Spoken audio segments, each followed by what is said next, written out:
صبح کا وقت تھا، سورج کی کرنیں ابھی قلعے پر پڑ رہی تھی کہ صلیبی فوج کے بڑے بڑے پرچم آسمان پر لہرانے لگے۔ گھوڑے اور ذرا بختر پہنے سپاہی زمین کو رونتے ہوئے قلعے کی طرف بڑھ رہے تھے۔ صلیبیوں کے نعرے اور نعرے فضا میں گونج رہے تھے، گویا وہ اپنی طاقت سے زمین کو ہلا دینا چاہتے تھے۔ قلعے کے اندر فضا بالکل مختلف تھی۔ اذان کے بعد صفیں ٹوٹ چکی تھیں، ہر سپاہی نے وضو کے پانی سے اپنا چہرہ روشن کیا تھا اور دلوں میں نور ایمان اتر آیا تھا۔ تلواروں کی چمک آنکھوں کی روشنی سے ہم آہنگ ہو گئی تھی۔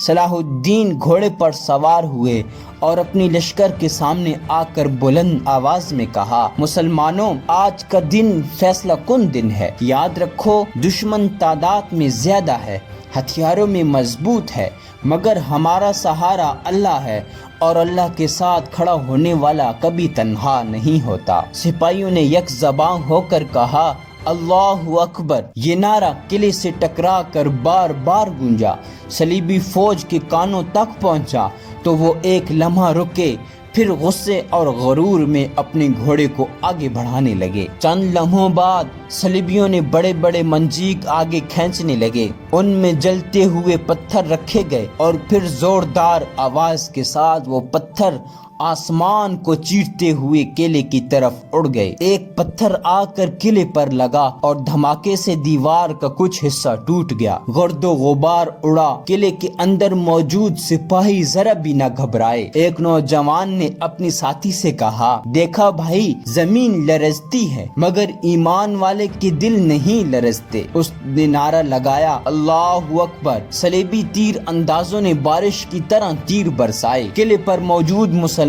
ڈھالوں کے پیچھے جھک گئے۔ ایک تیر سیدھا ایک صلیبی سپاہی کے گلے میں پوست ہوا، وہ گھوڑے سے گر کر زمین پر تڑپنے لگا۔ باقی صلیبی غصے میں آ گئے۔ صلاح الدین نے اپنے سرداروں کو آواز دی۔ صلاح الدین نے کہا، بدر الدین، اپنے دستے کو مشرقی دروازے پر لے جاؤ، دشمن وہیں سے اندر گھسنے کی کوشش کرے گا۔ شمس الدین، تم مغربی دروازے کی حفاظت کرو۔ حسام الدین، اپنے جوانوں کے ساتھ گھوڑوں کو تیار رکھو، جب میں اشارہ دوں تو دھاوا بولنا۔ وہ سب اپنے اپنے محاذ پر روانہ ہو گئے۔ ایک جگہ چند نوجوان سپاہی قلعے پر کھڑے تھے، ان کے سامنے صلیبی سیڑھیاں لگا کر اوپر آنے کی کوشش کر رہے تھے۔ ایک سپاہی نے سیڑھی کو دھکا دیا تو کئی دشمن نیچے گر کر کچلے گئے۔ دوسرا سپاہی نیزہ مار کر ایک دشمن کو نیچے دھکیل دیتا ہے۔ ایک جوان نے چیخ کر کہا، بھائیوں، ہمیں پیچھے نہیں ہٹنا، اگر ہم گرے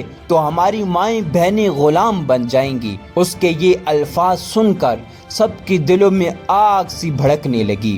انہوں نے اپنی جان کی پرواہ کیے بغیر دشمن پر پتھر، تیل اور تیروں کی بارش کر دی۔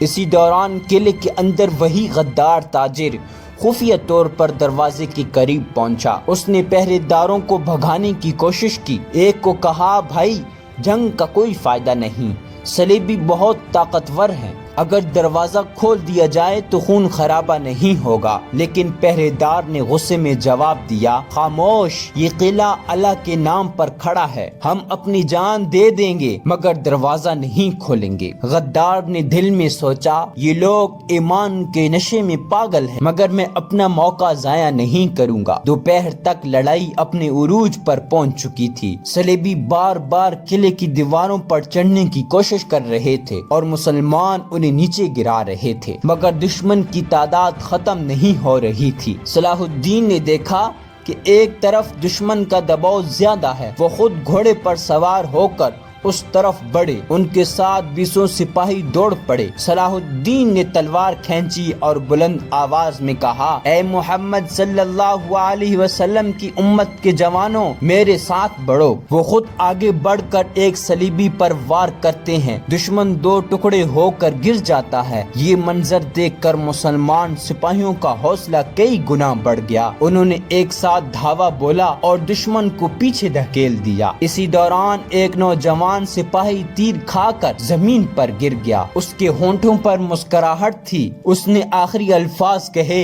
اے اللہ، میری جان قبول فرما، اور اس کی روح پرواز کر گئی۔ اس کے ساتھی نے اس کا سر اپنے گود میں رکھا اور کہا، بھائی تو کامیاب ہو گیا، اب ہم بھی تیرا ساتھ دینے آ رہے ہیں۔ شام کے قریب صلیبیوں نے ایک اور بڑا حملہ کیا۔ منجیق سے آگ برسانے والا پتھر قلعے پر پھینکنے لگے، لکڑی کے کچھ حصے جلنے لگے، دھواں اٹھا۔ سپاہیوں نے پانی کے مٹکے اور گیلی چادریں ڈال کر آگ بجھائی۔ اسی وقت حسام الدین نے اپنے گھڑ سوار دستے کے ساتھ قلعے سے باہر نکلنے کا فیصلہ کیا۔ دروازہ کھولا گیا اور درجنوں گھوڑے دھاڑتے ہوئے دشمن کی صفوں میں گھس گئے۔ یہ اچانک حملہ صلیبی لشکر کے لیے قیامت بن گیا۔ گھوڑے دشمن کو رونتے، تلواریں گردنیں اڑاتے، صلیبی کچھ لمحے کے لیے پیچھے ہٹنے پر مجبور ہو گئے۔ جب سورج ڈھلنے لگا تو دونوں طرف سینکڑوں لاشیں زمین پر بکھری پڑی تھی، فضا خون اور دھوئیں سے بھری ہوئی تھی۔ مسلمان تھکے ضرور تھے مگر ان کے چہروں پر عزم تھا۔ صلیبیوں نے پسپاہی اختیار کی